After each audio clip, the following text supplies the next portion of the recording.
no she no nye medini nye mesepi unti abraboimu eni gwafia machi sami radia ya minaya sami ka unyindia kaneno baby ana mitipa enkrofon chetna titi kotoja mebu imunisa mati sami di ma braboimu adansi achawa because unyinyo hey Diama betri ye ratiatmo Camino etiano dini minu ene on frame sabio Osonya kupanze semedio hey wayami yo Diama betri etade ya wonsenya miampo I want to my tadi semenina na media tadi for probia sitem I don't miss a matter de fufro Miami yo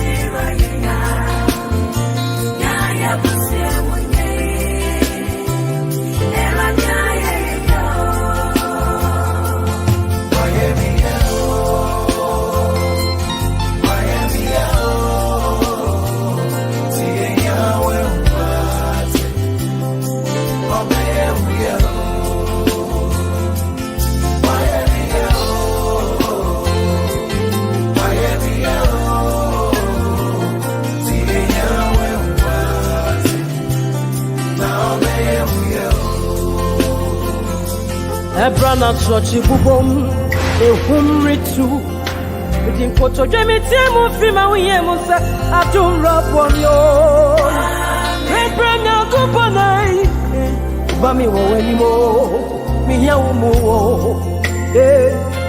Abrana onya bubro Kumene masino Within paipo jemi tiemu dindi Ayabita nyambe Same frewa Eya bro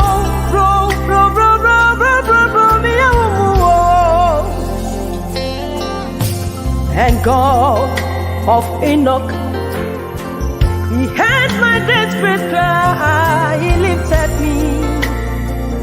Oh, He lifted me, and He set me free.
Good evening, everybody, and welcome to another edition of the Inside View. I hope you've all had a wonderful day and ready to listen to our grassroots man. I'm more than excited because today I'm going into politics. So wherever you are, just bring our young men, our young girls, to come and listen to our honorable young man who, actually is going to talk to us and also convince us as to why we should vote for him, to become the Member of Parliament for Adenta in Ghana. And also, we are going to talk about a bit of ministry and also the importance of Easter. And, since, tomorrow is Easter, so I think it's worth, talking about Easter. And also, we are going to also talk about his life as a worship leader. So tonight, I have with me in the studio a young man who is an MC, a public speaker in Ghana, an entrepreneur, a radio presenter, a worship leader, and also an aspiring MP for Adenta. Tonight, let's all welcome Kwame O.B. Nartey. Hi, Kwame. Hi. How are you? That was a great introduction. That's a flattering one. Yes. Do you know what? I'm so humbled and also honored to have you. Yes. Honored to be here as well. Honored to be here as well. Yes. Sure.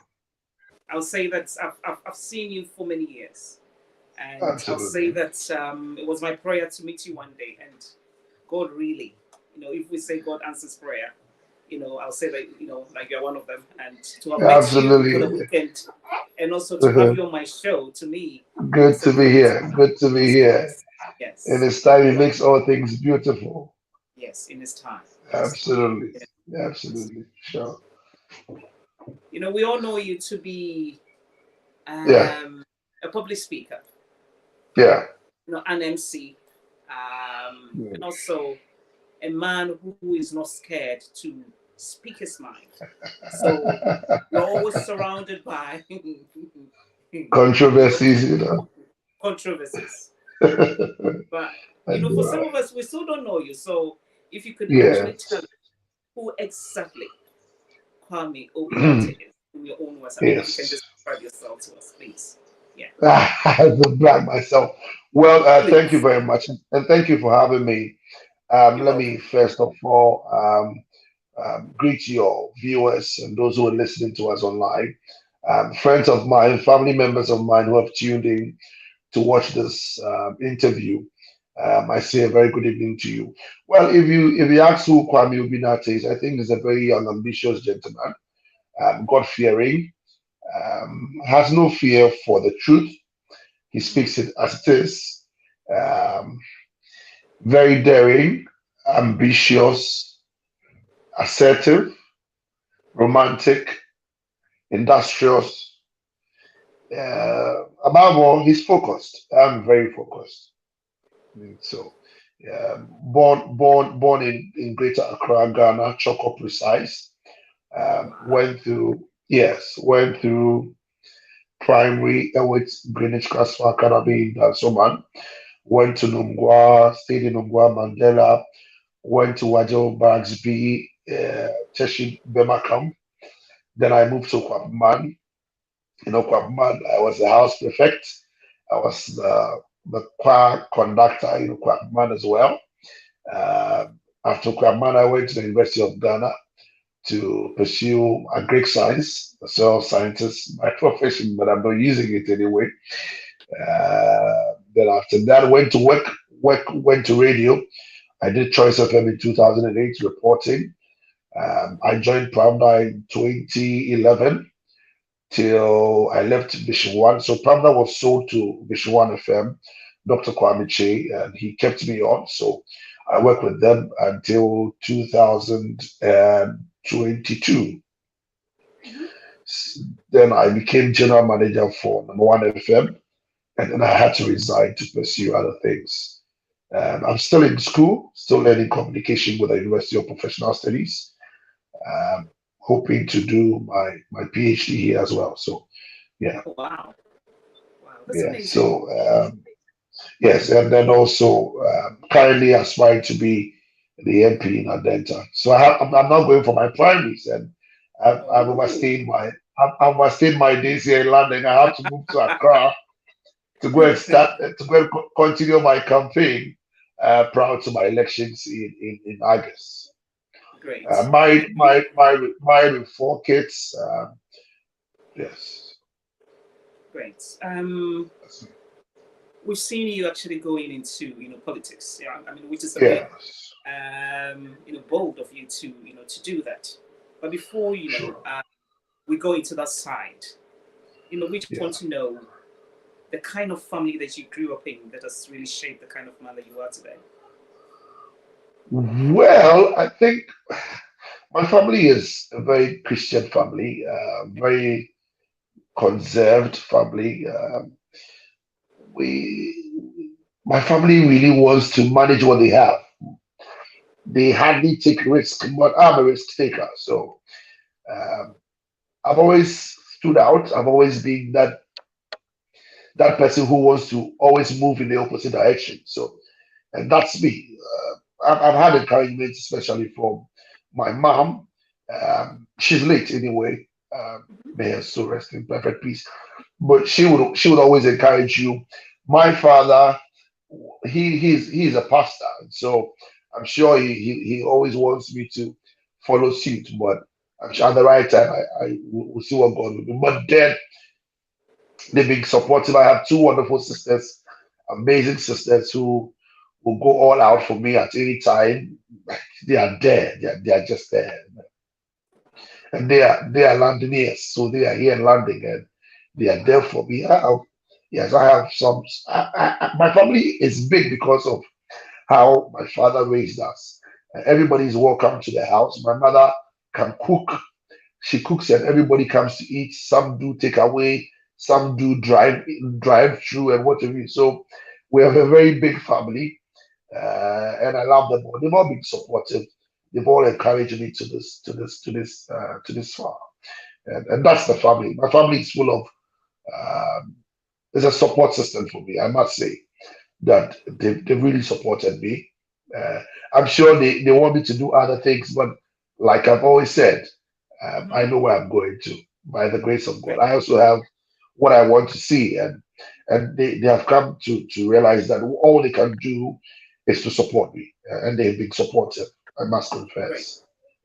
great. I mean, if you're watching us live, I'll please urge anyone online to please share this interview for me because it's high time we put our politicians to account and also on their toes. So Absolutely.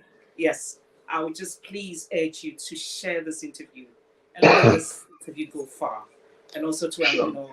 encourage our youth to still have confidence in our MPs. I mean, like if not all of Absolutely. them, at least we still have System. Yes. some who are Yes. still doing amazing Yes. stuff. And I I know agree. OB is going to do an I excellent agree. job. So Thank I'll you. Thank urge you. you to share this link. We are live on Facebook and also on YouTube as well. So please share Wow. and let us all enjoy this conversation. Thank Sure. you. Yeah. Obi, we've all known you to be on stage, always leading spirit-filled, like worship sessions. But then, Yes. it's like from nowhere, we've seen you with that boldness to go into Yeah. politics. It's Yeah. like, I'm not saying the politicians are not Uh-huh. Christian, but I it's know. hard for, like a staunch, music or like a worship leader to Worship leader to yes, to venture say into politics. yes, to actually navigate Yeah. in that part. And here you are, and Yes. I have a feeling you have actually thought, with careful consideration. Yeah, so Yes. for you, what is your ultimate goal um, in becoming a member of parliament? What is your goal? And also, what motivated you to take that decision? I think for every Christian, the our call, our foundational call is to serve. And so if you are in service, it means that your service is to mankind. And it also means that you can extend your service not just to your immediate church members, but you can also extend it to your community and at large to your constituency. I've always wanted to serve Muslims, serve Christians, serve anyone I come across. I think that for me, it's time for me to expand and then look at how best I can add my quota to build Ghana and my constituency. I have been in the constituency for close to 6 years, and I have seen some things that I believe we can change and we can help change. Um, One, I've noticed that in politics or when you see politicians, the perception is that they are coming to take from you. Um, they don't really pay attention to your needs.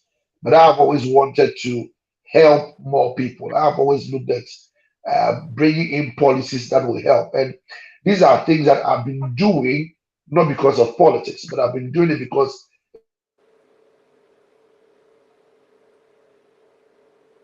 it's part of my and give free health care and give some free food stuff to people in Wale Wale. And it was a great experience. And all these things motivate me to get in there and then do more. I think that we always feel that politics is for a certain group of people. But let me say this and say it without any apologies that the best group of people to be involved in politics are Christians. Great. And so much that we are supposed to be there even at this time because if the righteous is ruling, the nation will flourish. So why do we back out? Why are we scared? What are we scared of? If we say we have the greatest, the greater is he that is in us than he that is in the world. Why are we afraid to go and make changes? Why are we afraid to go and make godly policies? Don't forget, if we sit idle, unbelievers will make decisions for us and it will affect us. So why don't we go in there with a service that we have learned in the church and give it out to the community? Why can't we go out there in our service to tell the world that we can also do it and we will do it and do it better because we have Christ in us, we have the Holy Spirit in us, and He's teaching us, He's guiding us, He's leading us to do the right things. We can do it. Christians can do it. I've always believed that we can serve better. Holy Ghost Christians can serve better. And I've decided not to sit on the fence. Let me be a pace setter. Let me be an scapegoat.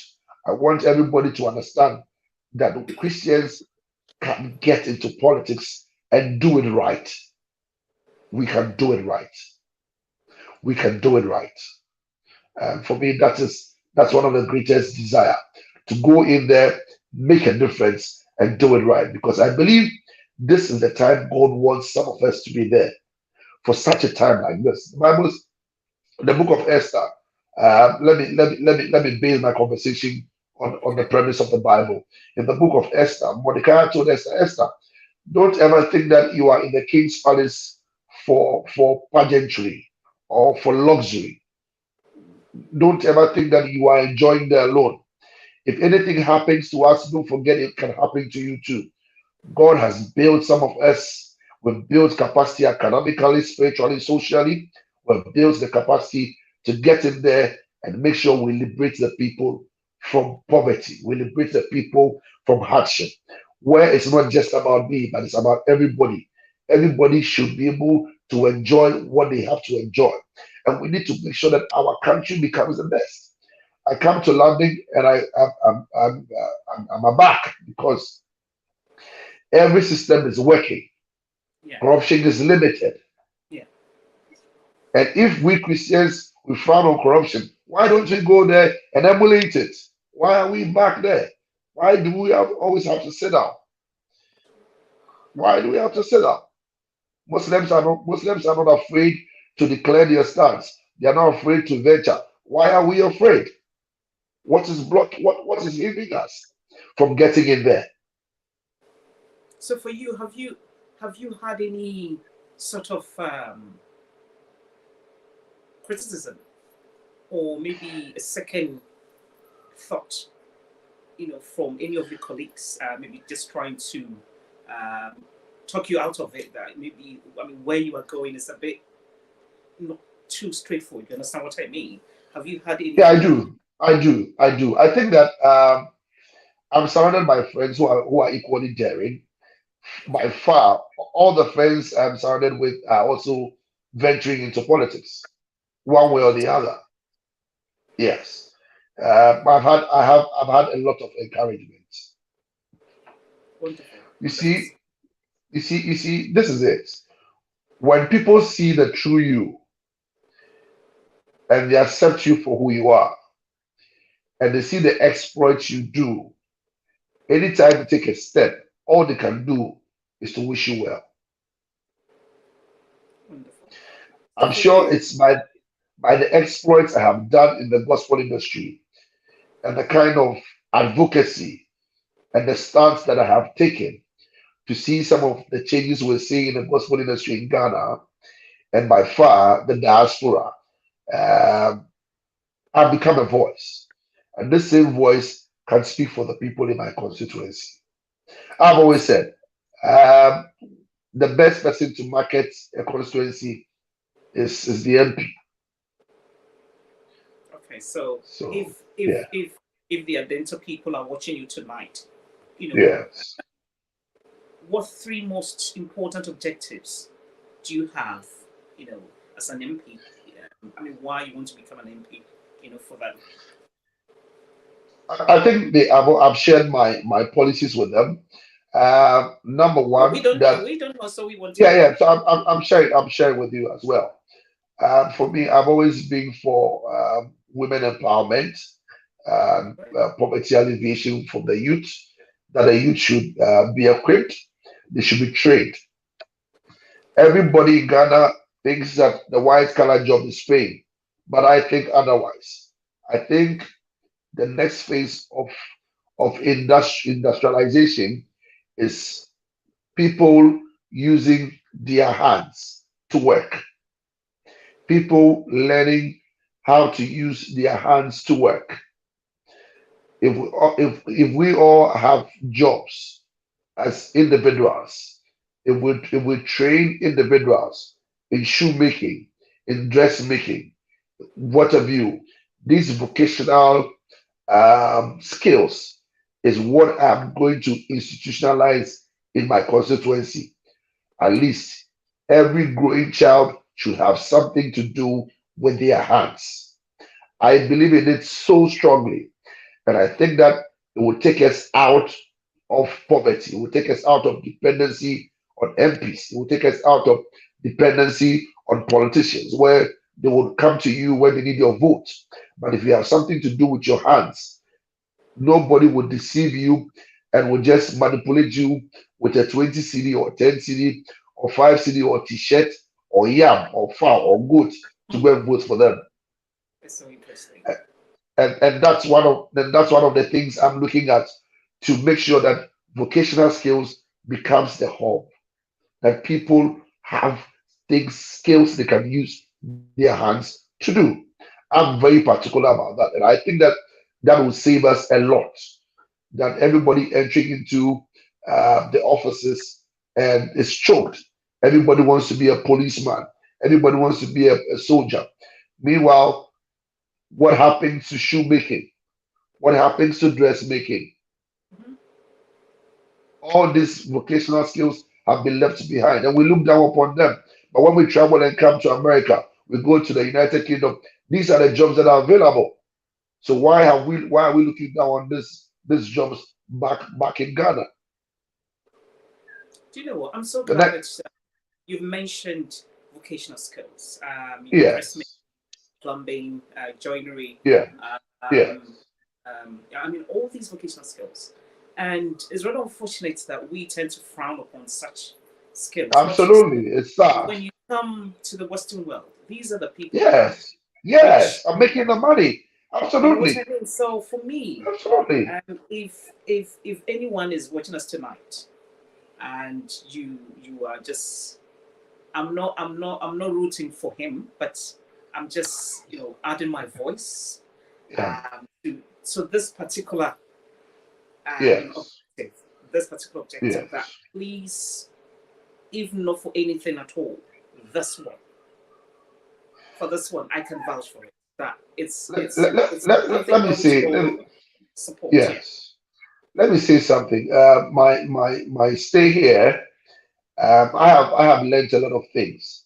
I have seen how child development is like, where everything you want a grown up to do, you start by training them. Yeah. What happened to sports in Ghana? We're suffering, we're lacking, we can't even win any medals, we can't even win any trophies again. And we're looking elsewhere for already made players. Meanwhile, our primary schools, our JHS, our SHS within our constituencies have been left. Sports activities are zero. What happened? Everybody who has a sports skill wants to travel abroad. What happened to developing sports in our constituency? What happened to them? It's unfortunate. That's what I've said. That this is God given. These things are God given, and that's why I want to get in there and implement them and let them know that we can make it. Great. You come here, kids at 5, 4, 3 are learning how to swim. The Ghanaian child is afraid to swim. Kids are playing football from 4, 3, 2, 5, 6. Why wouldn't people leave Ghana to come and play more outside? Because we have not developed ourselves well. All we are looking for is to get in the office and then amass wealth. We don't think about the people. I am the people's person. And I have always said that if I empower the people, I'm free. If the people have food on their table, I'm free. I'll be excited. And that's how politics is about. It's not about you always thinking for your family and you enjoying it. No, the people must benefit. Great. Healthcare, health services. I've told my people in Adenta, by the grace of the Almighty God, if I'm able to get through the primaries and become the MP, we want to make sure that there is free healthcare for aged people, people above the age 60. People above age 60 should have some free healthcare. These are the things we want to see. Security, water, roads. These things we're going to liaise with the MCs to make sure that they provide the people with good roads, good water, good lighting system, security.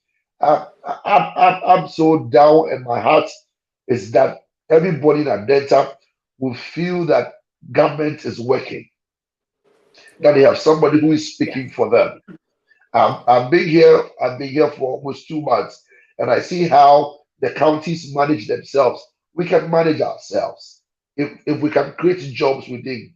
What happened to us having a shoe factory? It's as simple as having a shoe factory. What happened to fish farming? All these You know things what? we're I mean, looking. sorry to interject, Obi. Yes, Everybody thinks, when the politicians, want to be elected into office, they all come, they speak a smoothly, lot. doing Yes, open yes, and everything.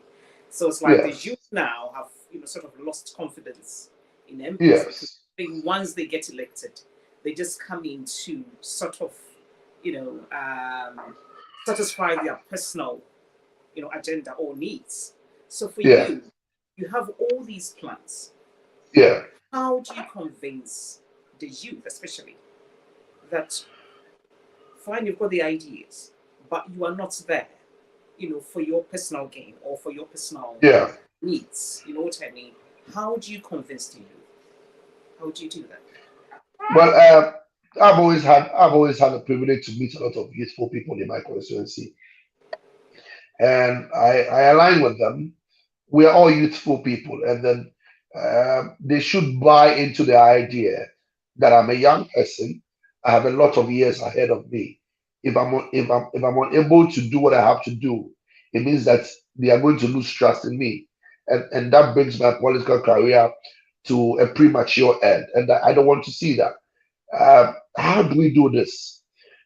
How can we do this? Like I'm saying, how much would it cost for me to go to, let's say, a chief at my here and speak to the chief to say we need maybe 2 plots of land for fish farming? How much will it cost us to have a fish farm in Amahia? It probably will be less than 50,000. Hmm. less than a 50,000, and that's an employment. How much would it cost me to start a shoemaking company or a shoemaking skill training in my house or in an apartment or in a shop?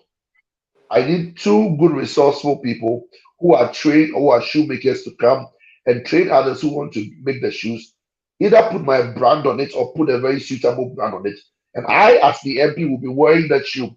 How many MPs do you think will wear the shoe? If the MP of the area is wearing the shoe, if the MP of the area is wearing the dress that the people of Adenta are sewing, if the MP of the area is buying the products from Adenta, the share butters, what have you, the soaps that they have done, don't you think people will also patronize it? Definitely. Yeah, sure. Sure. How difficult is this? If people are producing liquid soaps, how difficult is it for me, the MP, to market the liquid soap that my people are producing? These are very basic things that we can do, but the problem is that the Ghanaian mind thinks that because A has failed him, B will fail him. That's not it. I'm a different breed. I'm coming as a Christian. I'm coming with the Holy Ghost. And I bet you, I want to see my name in the chronicles of history as one of the greatest who came for the people. I'm not for myself. If I'm for myself, I'm comfortable. Wow. I can I can stay here. Would you accommodate me and take good care of me? There are many people who will take me here and probably sort me out. But no, I'm for the people. I want the people to be liberated out of impoverishment. I want the people to be out, and I want the people to understand that we can make it as a people. Wow. Obi, Yeah, know that you know, with all these plans that you have in place, yes, yes, you must have actually quantified all these things. But absolutely. you know, we live in a country where taxation is something that we don't want to talk about, and Yes, we all can testify how this e-levy thing has not been a success. yes, It's still yes. in the system and it hasn't been. So for you, what is your take on tax?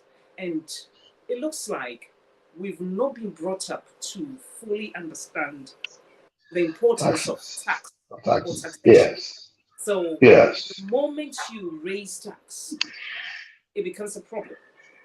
yes, Everybody, some way, somehow removes your money from the system. So it becomes difficult to move money around. So for you, how do you plan on financing or, all these projects, these amazing projects that you are yes. actually enlisted in? Backing on.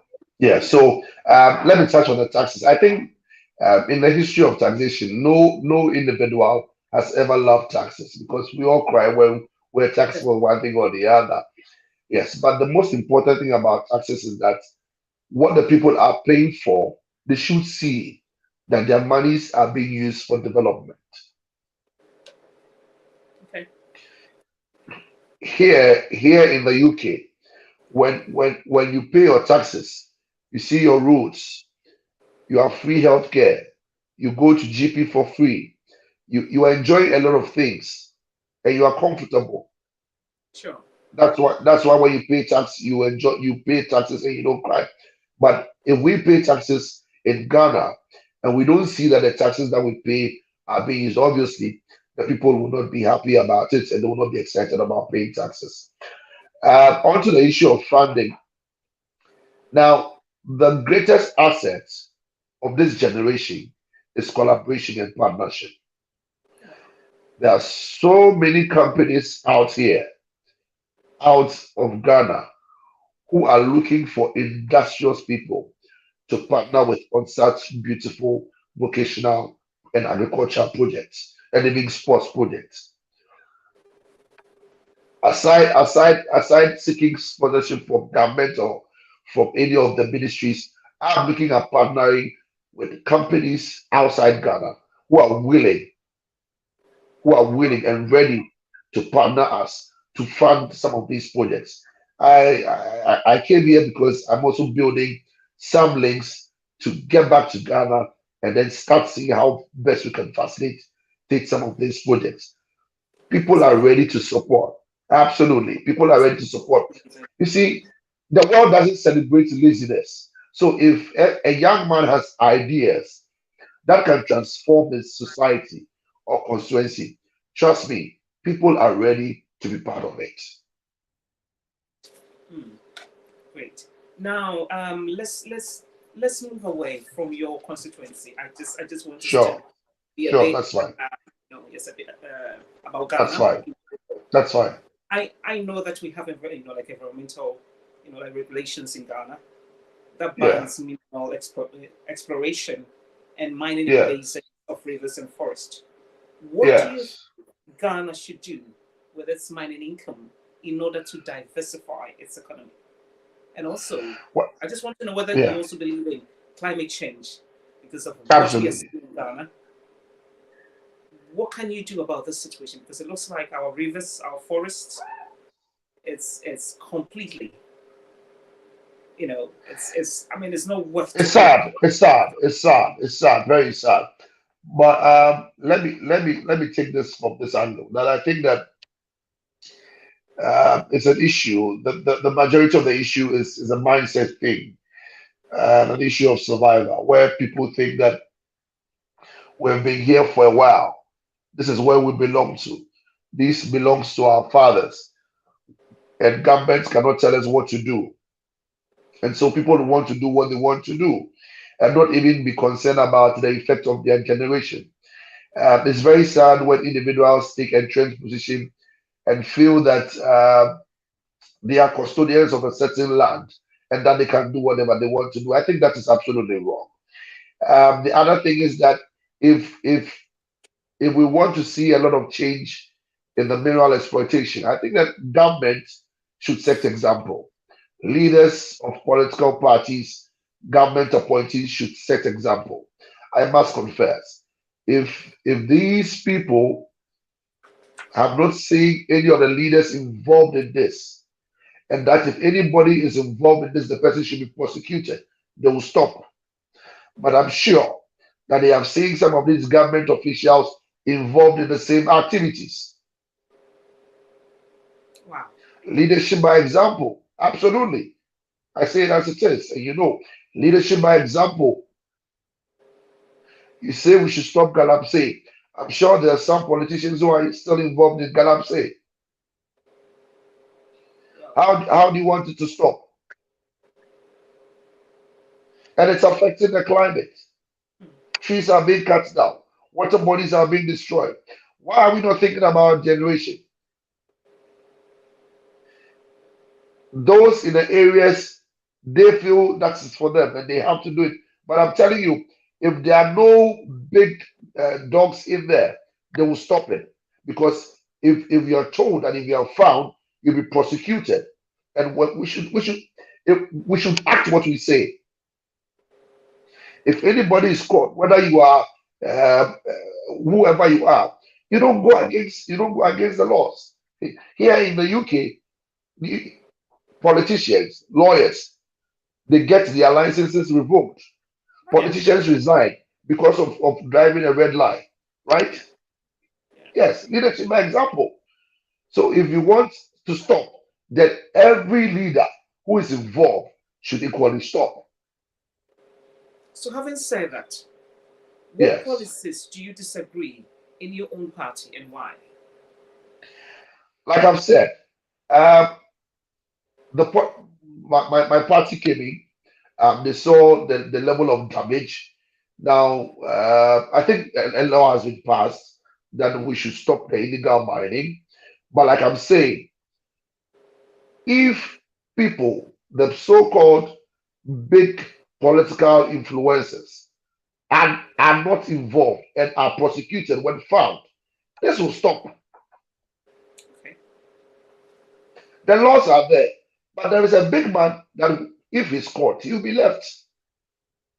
There is somebody who is working on the mines, who knows a big man, that if anything happens, he calls the big man, he'll be left off. Why?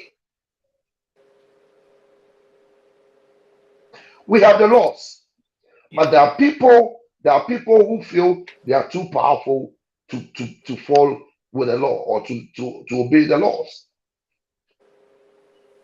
And that's the problem we have in Ghana.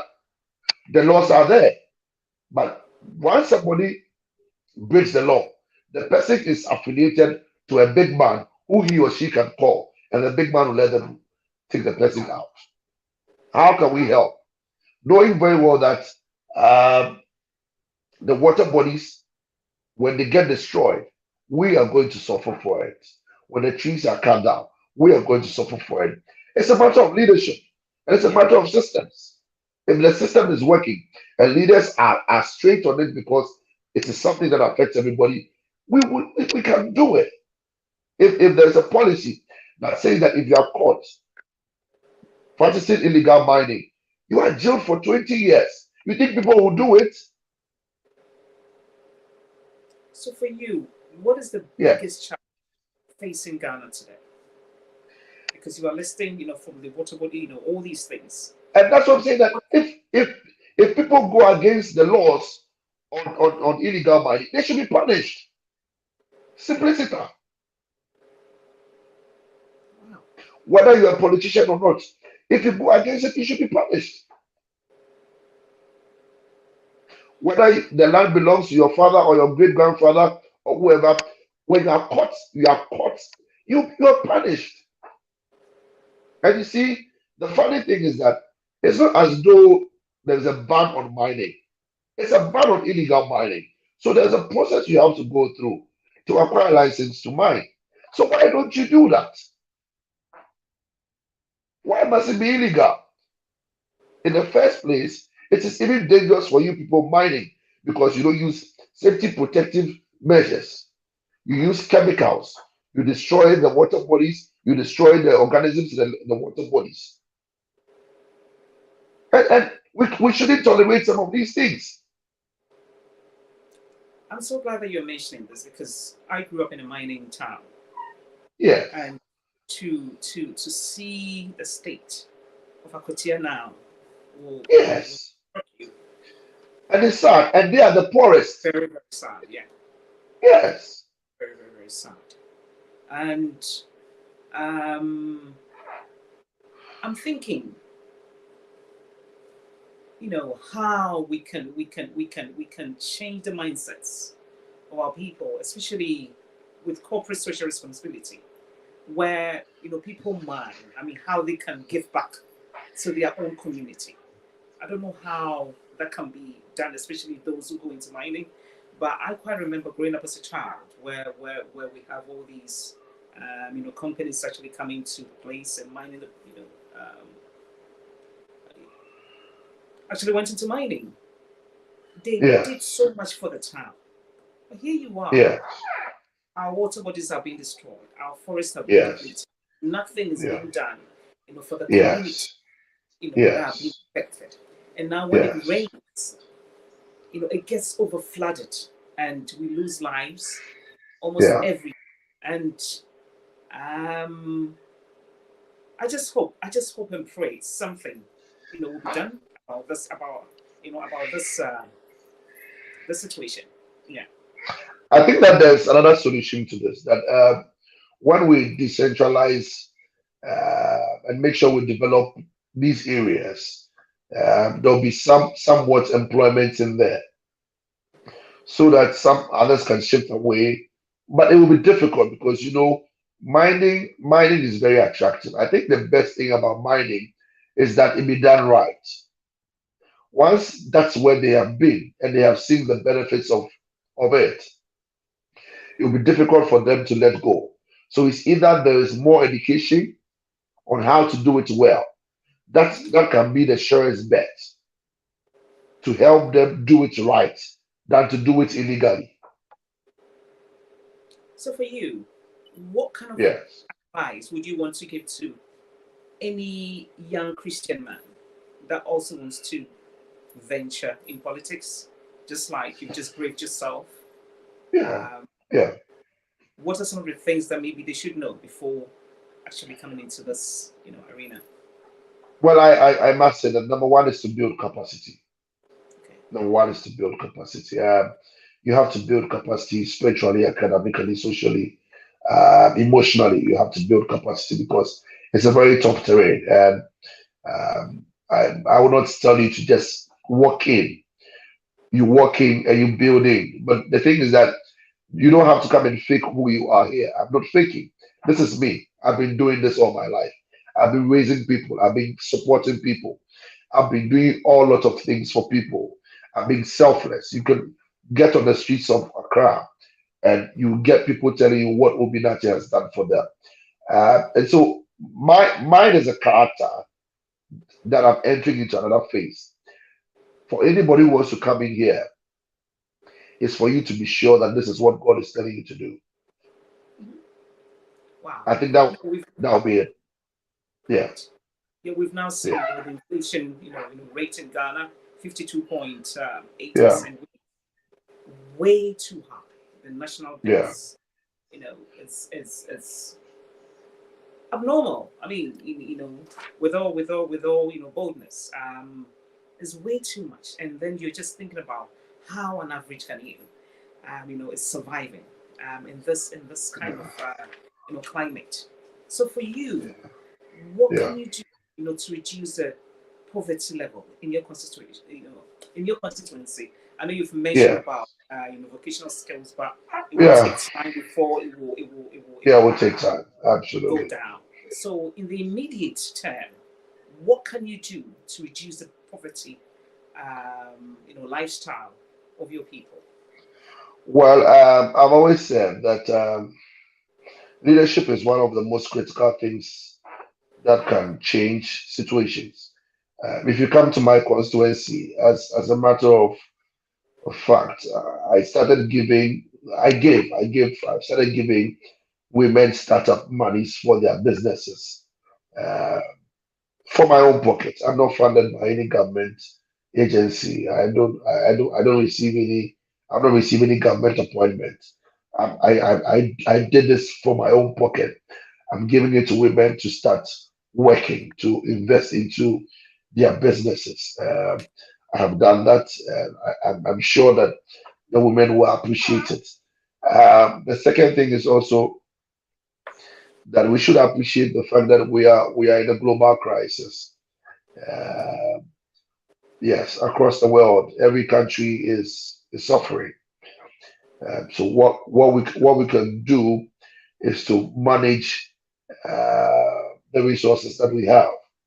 Let me say this. Recently in Ghana, you have ECG moving around, arresting people because people have illegally connected their electricity to their homes and to their offices and to their restaurants.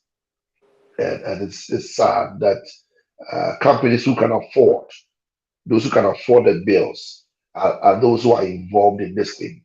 It's So shocking. it means that, yes, it's shocking and it's sad. And so if we all can be very diligent and be loyal and be patriotic to our country, whatever we have to do to help, let's all do it. Let's all make sure that we use whatever resource judiciously.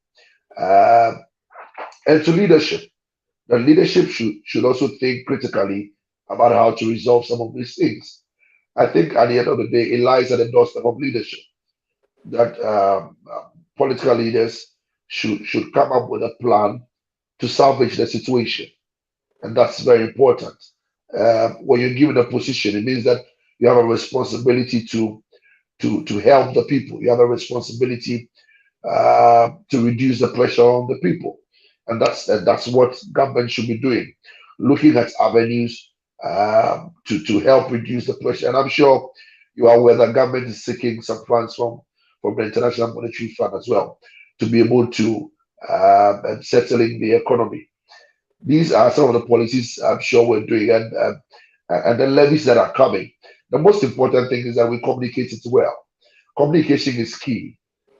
We should be able to communicate it to the people. While we are communicating it to the people, government appointees, politicians should not be living otherwise. Okay.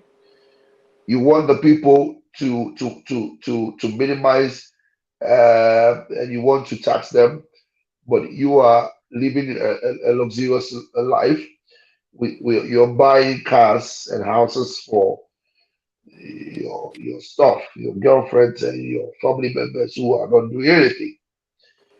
You say, meanwhile, you want the people to understand the economy. So leadership by example.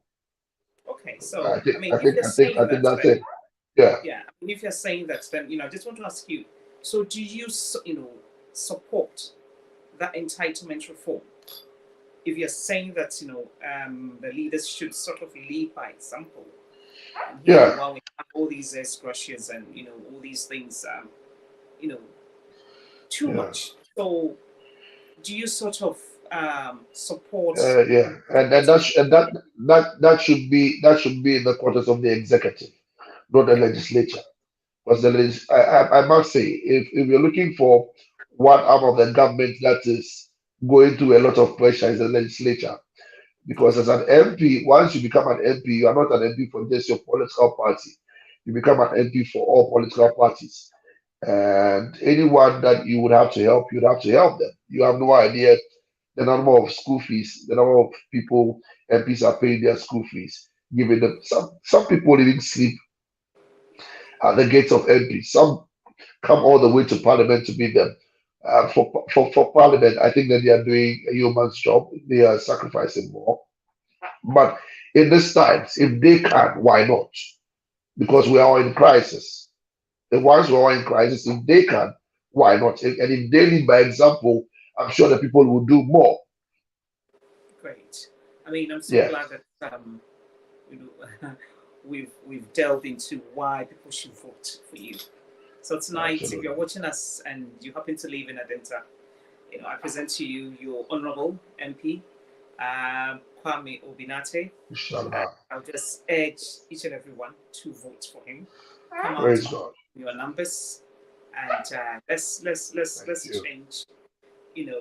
Things now. Let's The narrative. especially We yes, can we, especially we can we can always have politicians bringing their children in there, and it's become a hierarchical system. So yeah. because I'm growing and I'm leaving the scene, my child should be there, and all the monies they have saved, they use it to sponsor their kids to come and contest. Those who can do the work, those who have been in the community, who can help the people. And so you have people who are just coming into politics because their fathers and their mothers have been politicians. That should not be it. We can always influence the system. Give, give, give the indigenous a chance. Give us the chance. Those of us who have believed in the community and have seen the problems of the community and can help the community, support us to rather go in there, make the difference. Wow. So all the other inhabitants, this is your own grassroots man. Thank Just you. appealing to your conscience, tonight. Um, Yeah. Time, vote wisely. Thank Vote you. wisely. Don't be Thank you. influenced by Money. t-shirt, money, Yeah. or immaterial things. But think ahead. Yeah. Vote for the person who can do the job and do the job very, very, very well. And who Somebody has even who is started very, very diligent. Yes. and has started. Yes. Yes. And somebody that you can confidently hold him into account. Accountable. Somebody, yes. Yes. Somebody Yes. that's, truthfully fears God and Yeah. is also willing to put his reputation on the line, to make sure that things Absolutely. are done and done, properly. Yeah. So Absolutely. please, all the Adenta people, please come out and vote in your numbers. Let's vote for our dear brother Obinate, Thank you. and Thank let's you. make sure that Thank you. yes, Thank you. people can have hope in Most politicians grateful. for once. Let's have Most hope grateful. in our politicians, and also let's have faith also in God. That at Yeah. least we brought in one worship leader who Yeah. actually came in with a good heart, and honestly, he has stuck to his word. So please, just come out and let's support our brother. Let's support Thank our you. brother. Thank Let's you. support him. Thank you. So, Thank you. Obi, we are Yes. now Yeah. going to your ministry in our life. Yes. Yes. Obi, I just want to, ask you, how do you Yes. handle that pressure? I mean, how do you handle the criticism and adversity? Yes. How do you, because O.B. Nartey is always, some way, somehow, either on Facebook or in the headlines. Ahead of someone. You know, it's like you just say it as it is, and you just don't care what everybody is saying in their homes and everything. You just go and so I think it's a passion. yeah. I think it's a passion. Yeah. The passion to see people do the things of God right. Yes. What if you've ever witnessed me doing worship, or I do it, wholeheartedly. I always want to see people do things right. I think that the gospel is not cheap. It's expensive. Somebody paid the price with his blood, and so whatever we are doing for him, we have to do it with excellence. And that's why I'm always out there to let people know how to do it and why it must be done that way. Um, I do it because I want to see it done well, not that I want to just criticize. It has to be a constructive criticism, and that's what I do. And that's why you see me out there saying how it must be done. And trust me, all those who have used my approach and all those who have passed through the mill would I testify that it's been good so far by the grace of God. Great. So for you, I know you said earlier that your father is a pastor. So, Yes. like Sofoba, so automatically, it's like you grew up in the church. But, there's a Yeah, my difference father, between, my grandfather. yes, Yes. so there's a difference between going to church, just because, like your parents asked you to. Yeah. And then the difference Yeah. between encountering, Christ for yourself, Yeah. knowing Yeah. Christ for yourself. So how did you come to be in ministry, and what influenced the decision to be a gospel minister? Well, okay. So I think that it's one of the questions I've always wanted to explore in answering that you can never be born a Christian. Nobody can be born a Christian. You have to be born again. You would have to encounter Christ at a point in your life. And I encountered Christ 18th April, 18th April, somewhere in 2009. And it was just an encounter I can't forget about. It was so heavy. And since then, I've always been here. I've always been here. Like I've always loved God to do the things of God. It's not been an easy journey, but it's been worth it. Because the righteous will fall 7 times and he will rise. So it's not been a smooth journey, but it's been worth it. And it's been pressure. Sometimes serving God is not easy, and you serve God and you have a lot of things coming at you. But faithful is He who has begun a good work with us. He will be faithful to complete it. He said He will not leave us nor forsake us. He said, "Yea, though you walk through the valleys of the shadows of death, I'm with you." He said, "Fear not." He's told us to fear not. So why am I afraid? I always tell people that it's either I make ministry very easy or I make Christianity very attractive Wow. because I don't fear. He's with me. I have to believe He's with me. Once He's assured me in the fire with you in the waters, I just believe He's with me, and I don't fear. See, you should fear. What you should fear is eternal life, Yeah. not mortal life. I've never been afraid. I've always told. And one thing my family is scared of is to protect me because they think sometimes I've never been We're afraid too of hot. anything. We're too hot. Well, what can you do? What can you do? The highest is to touch the flesh, and that is all. But you can't touch the spirit, and the spirit is what is important. So yes, the journey with Christ has not been easy, but it's been worth it. And I always tell people, my greatest gift, the things I have received, is that I have done through ministry. I do it. I do it with my life. I do it Anybody would attest to it. I do it in my life. I do it like tomorrow will not come, Wow. Wow. and So He's for you, been faithful. what? Yes, yes. So for you, what notable life experiences in ministry touch close to your heart and have kept you grounded in your faith, in your walk? Well, I think that God gives everybody a gift, and your gift has the potency of keeping you to the things of God. And mine has been worship. I remember as young as I was at a camp, we're asked to all display our talents and our gifts. But while I started singing, my youth facilitator, Madam Bridget, said, "You are not singing, you are ministry."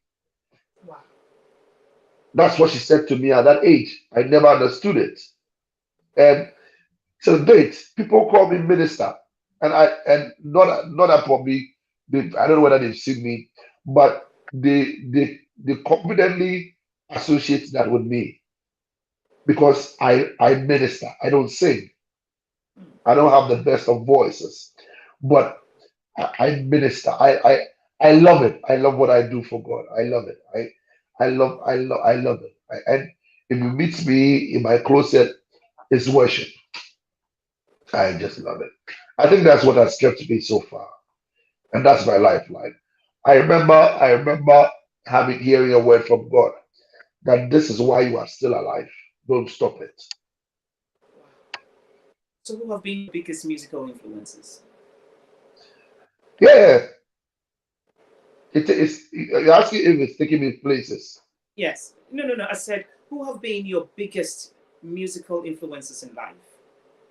Or like, in yeah, life. In life, like music has greatly influenced your music ministry. I think globally it's been Ron Kenoli. In Ghana, it's been he was my pastor. He's still I'm sure he's still with us. It's Reverend Eric Wapo. Oh wow. I uh, I don't get enough of that. I don't get enough of him.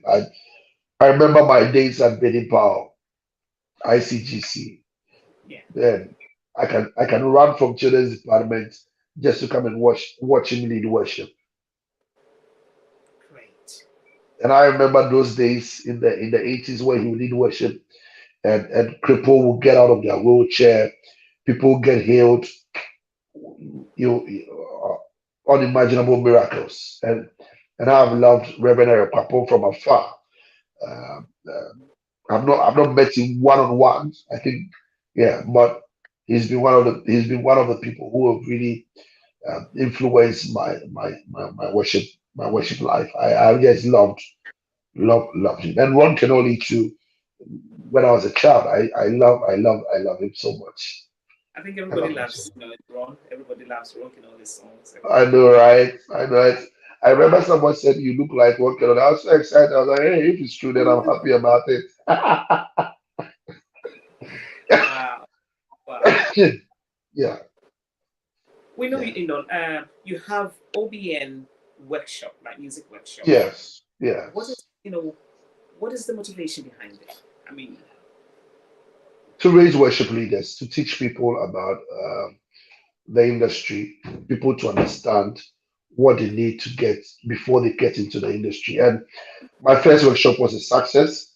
We trained about 100 and over people. I'm looking forward to the next workshop. Yes, I'm looking forward to the next workshop. Yes, so and it was awesome. I have a book on worship. So for those in Ghana, when I come back, you can get in touch and get your book. I brought some to the UK. I sold a few. I think there are some left somewhere that I do you, wasn't able to get access to. Maybe I can leave them with you so that those yeah, in the that's UK fine. who want to purchase the book can also purchase it as well. Great. So for worship leaders, because we've seen you on stage doing amazing Yeah, stuff, yeah, worshiping God as if there's no tomorrow. yeah. So what are some of the things that worship leaders should know before, carrying congregation with them before the Yeah. throne? Um, the first thing is that aside you connecting yourself and being right with God, always know that worship is about God, and you should know the kind of songs that heaven is singing. Our worship is like an antenna, it's like a satellite. Whatever we're doing here, once we're able to connect into the realms, you see that this song that you're singing has changed the atmosphere. And most worship leaders like to change a lot of songs. No, no, that's not it. That's not how we lead worship. It's not about the number of songs. It's about the song. Okay. Yeah, Not it's the number about of the songs, song. but the song. Not the Okay. number of songs. It's about the song that Song. people can choose. See, it's just one song. One song. I've led worship with one song, and the atmosphere. I'll share some of the videos with you. It's been amazing. I don't sing, so I don't know. I don't know. Maybe that's why I want to impact into people. That is why I want to raise people to understand what worship is about. It's not about songs. It's about a spiritual connection to heaven. And sometimes you don't even have words to sing, but you're worshiping, and it's been awesome. I can't wait to organize a worship seminar here in London so that we can experience what I'm talking about. But in Well, Ghana, I'm sure a lot of people have experienced that side. Um, like I keep saying, worship is not about the songs; it's about the song. it's another song. Obi, as a worship leader, you know some Yeah, of the challenges that we face yeah, with our instrumental, like instrumentalists, and also with yeah, our media or technique, yeah, technical team. yes, What can be done? Because it looks like most of the instrumentalists, we have something called shovel. yeah. we move from one One church. church to the other. Yeah,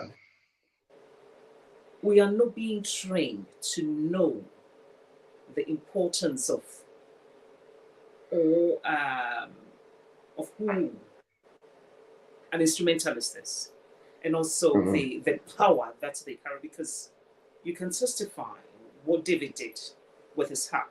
You know what I mean? Just to yeah. play, and demons actually, just manifesting. And almost every church, especially those of us here in the diaspora, that is one of our, like, yeah, how back, Challenges. yeah, Yeah, uh, to get dedicated, instrumentalists, and also, you know, proper media team, or the technical team. What kind of advice, can you give to our churches and also to our instrumentalists, please? well, you don't eat where you've not invested.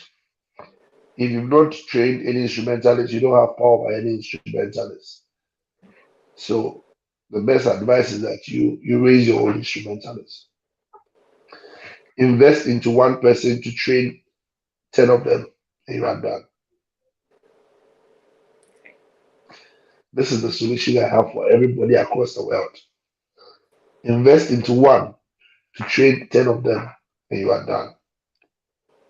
So okay, so if I'm going by what you're saying, is if you have not invested in your instrumentalist, you don't have any control over them. If you've not Uh, trained, and I'm saying if you are an instrumentalist and I pay you a large sum of money to train 10 people in my church, when you are done training, how many do I have? no, yeah, no, And we that's don't. what we don't do. We're always waiting for those who are already made to go and bring them in, and they come with their terms and conditions, Yeah, and we can't keep them, and they will go. Like I've said, there's something I have seen that I think Ghana needs is to start from the early stage. You want the best keyboardists, start training the children. You want the best drummer, start training them. They will grow. Some will go, but not all of them will go. you have some faithful ones in there. That's Yes. very, very, very profound. Very, very profound. Yes. Obi, Yes. so what advice would you want to give to anybody that wants to follow your footsteps, to become an amazing worship leader? I don't know my own. My own, I think, is directly from God because I don't know how I do it, but I must say I'm selfless. I I do it not because I want anything from it. Anytime I go for a worship program and I receive an honorarium, no matter how small it is, I'm so excited. I don't know why. No matter how small it is, I'm so excited because that's not why I came there. Yes. I came to enjoy his presence. Wonderful, wonderful. So no matter what it is, I'm excited. Sometimes I get surprised when people bring me and like, I came to enjoy myself. Oh. You see, if I don't do it, I won't leave. So I'm doing it to leave. Great. That is my lifeline. Hmm. God told me. He said, "This is why you are alive." So I'm doing it because I want to be alive. I love it too. Obi, tomorrow is Good Friday, and Absolutely. Yes. yes, Easter means a lot to Yeah. Christians. So for you, what is the true meaning of Easter, and why is it celebrated? I think that every celebration or every event or ceremony as a Christian is symbolical. The death of Christ and the resurrection is just to let us know that somebody came, one gentleman came, sacrificed his life, died for you and I, that will have eternal life. And it's imperative on us to uphold and make sure that that sacrifice is not in vain. That is simply Easter for me. It's just to remember that Christ came to die for us, and we must also die for him. How do we die for him? He said, "While I was in prison, you did not show up. While I was naked, you did not clothe me. While I was hungry, you did not give me food." He said, but we are always with you. He said, "Yes, because you have not done it to these ones, you have not done it to me. Who are them? The vulnerable, the poor, the widows, the widowers." Easter is a time to give back, to show them that Christ loved them. And anybody in Ghana will know that Easter, I always give out. This time I'm in the UK. I don't know how I can do that, but I'm sure when I get back, we'll be able to do something. And that's me. I love to do that. I give back every Easter. Yes, and that's Christ. That's what Christianity is about. To give out. So for you, what is the resurrection effect? It's the remembrance that uh, whatever you're doing, whatever you're going through, because Christ was not kept in a tomb, you cannot be kept down there. If Christ did not remain in the tomb, you will not remain in your tomb. You will not remain in your financial broke tomb. You will not remain in any barren tomb, any tomb that withholds you from seeing the glory of God, or from seeing the manifestation of God, or from seeing the prophetic move of God. You cannot be held in that tomb. If Christ is out, you are out. If Christ has resurrected, you're also resurrected. Dead things in your life will have to come back to life because Christ is alive. Great. You see, And Obi, for me, the effect is that, yes, yeah. no. I'm just finished. Sorry, just finished because I'm Yes. finished. So if Christ is alive, uh, he's alive again. It means I can be alive again. And I'm just catching a revelation. The resurrection of Christ is like eternal life. Mhm. Yes, because it tells me that one day after this mortal body will be alive again somewhere Yeah. because we're living forever. We are spirit beings, and that's it. Obi, we've seen you emceeing at numerous, functions, Events, leading yes. worship. You're an author. You were radio.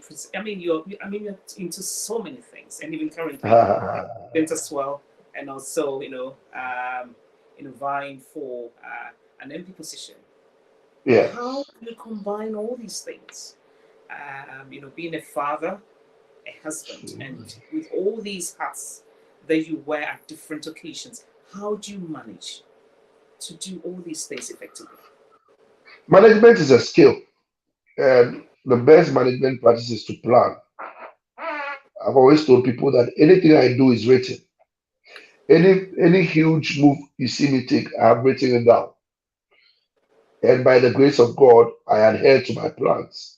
I go by them, and I have a supportive family, so I'm able to do my things the way I want to do them. I combine them because I structure them. If I still go for rehearsals.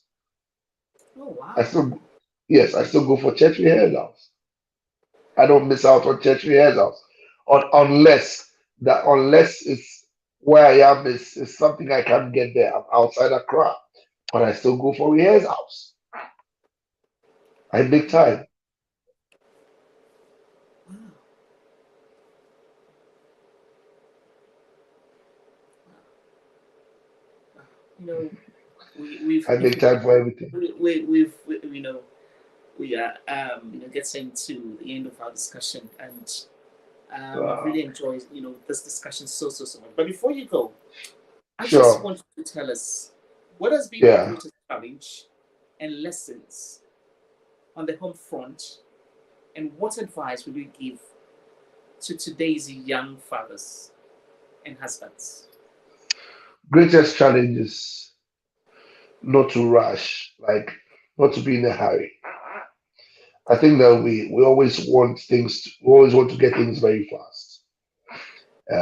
When Jesus came and saw John the Baptist baptizing the people, he knew he was greater than John the Baptist. Yes, so he made John the Baptist baptize him. It means that he had done a lot of research before getting there.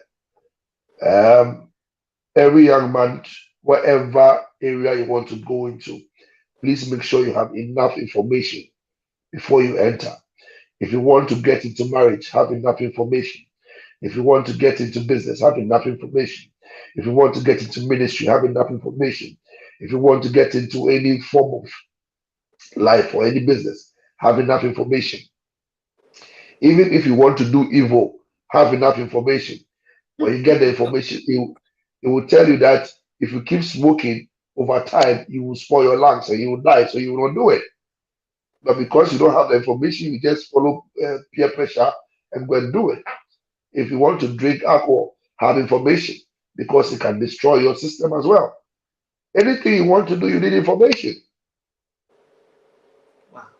So for me, acquiring knowledge is one of the greatest assets for every young person. Whatever you want to do, please make sure you have enough information. Viewers out there, we've soon come to the end of our discussion. And Obi, I just Yes, want you yeah. to encourage that young boy out there that feels that, Yes. because of unemployment, because of how hard the economy has become, because of maybe the kind of family background that maybe he sees himself from, that feels that, he's come to the end of his life and he can't amount to anything. I want you to encourage, Yeah. enlighten, and also empower the young boy Yeah. who feels that, the only way out is to smoke, or is to Mhm. drink, or is Mhm. to even sometimes even commit suicide. Yeah. I Yeah. want you to use this opportunity to address the young boy, and also Yeah. you address your constituency for the last time before. Okay, sure. Thank you. Thank you so much. I think that for every young boy or young man listening to me, that there's a lot you can do. There's so much God has placed in you that the world is awaiting to see. When you are young, it means you have energy. When you are young, it means you are creative. When you are young, it means you are dynamic. When you are young, it means you are unique. Nobody's like you. I want to share this. I went when I started radio, I went at my second radio station for 8 months. And at the end of the 8 months, I was giving 5 Ghana cedis. Yes. But you see, I was excited because I had acquired knowledge. Not everything is money. Sometimes you need the experience. Today, I can afford or I can buy what I want to buy, not remembering that for 8 months I was given 5 Ghana cedis. Nothing good comes easy. Smoking is not the answer. Alcoholism is not the answer. What's the answer is finding your true self and making sure that one day, when you are no more, your name will be mentioned in the chronicles of history makers. We can't forget Nelson Mandela. We can't forget Martin Luther King. We can't forget Mahatma Gandhi. We can't forget Barack Obama. We can't forget the great Osagyefo Kwame Nkrumah. We can't forget Flying Lieutenant Jerry John Rawlings. We can't forget J. Kufuor. We can't forget, name them. We can't forget the Cristiano Ronaldo. We can't forget Azuma Nelson. We can't forget Professor Alote. What are you doing to add your name to this list? If I said anything that you have would benefit you today, young man, ask yourself, what are you doing to add your name to the list of the great people who ever lived? To my people in Adenta, it's time for change. It's time for us to be concerned about ourselves. It's time for us to build a healthy constituency. It's time to make the change that will help our generation. I am the people's Obi. I've always wanted the people to live good and be well. And I've said all the 10 things, all the 10 policies that I've outlined by the grace of the Almighty God.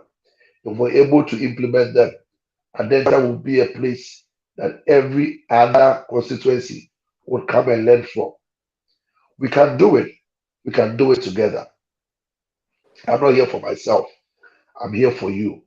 I'll be here for you and forever be for you. I love Adenta. I've always loved Adenta and will forever love Adenta. Great. On that note, we've come to the end of our discussion. And if anyone is watching us from Adenta, Ghana, this is your man Obi. When the time comes, please go out in your numbers and let's embrace change. Let's vote for change. Let's do anything that will bring change. Change, it's uncomfortable, but change is good. So this time around, let's vote with our conscience, with our head, not just just with a bar of soap, t-shirts, a bag of rice, because you eat that, maize, and then you just come milk. up to square one. So this time around, Absolutely. there's a lady that has sent something here. Says Jemima Jampo. She goes, not everything is about money. Experience is expensive, but always pays off. Acquire wisdom. Absolutely. Someone asked for wisdom. Then Absolutely. the cash followed. Absolutely. Thank you so much, Jemima. Thank you. And to my people in Ghana, I'm so proud of my brother. You know, Yeah. you know, yearned to see him many years ago, and thank God. And Obi, thank you Yeah. so much for your time, and I just wish you well. Thank you, New Joy. And New Joy made this yes, happen. sorry. New Joy made this happen. Pastor Kofi and the team. Definitely, yeah. So we just wish you Yeah. well, and Thank you. Thank just you. pray that this interview will go far for people to watch Absolutely. and Yeah. you know, They will. and listen. They will. Hopefully one day hold you to account as well if you don't, you know, go, you know, Absolutely. I'm waiting for them. honor I'm your waiting word. for them. I will do it too. But I'll do yes, it yes. So by the may grace of God be God. your help. Yes, may God be your help. Yes. So Amen. thank you so much, Amen. and anyone out there, thank you so much for your company. I really cherish you so much. Thank you so much for your continued support all the time. I do not take you for granted at all. So happy Easter to everybody. Let's go out there, Happy take a Easter to reflection, everybody. and also let's appreciate what Christ did for us 2,000 years ago. So for Yeah. tomorrow, what are we doing? Take some time out, go to church, and let's all thank God for the cross. Let's thank God for the cross. Because if you had not been the cross, we know what would have happened to you and I. So let's all go to church tomorrow and let's all celebrate Easter with our families. So once again, thank you and happy Easter to everybody. Thank you.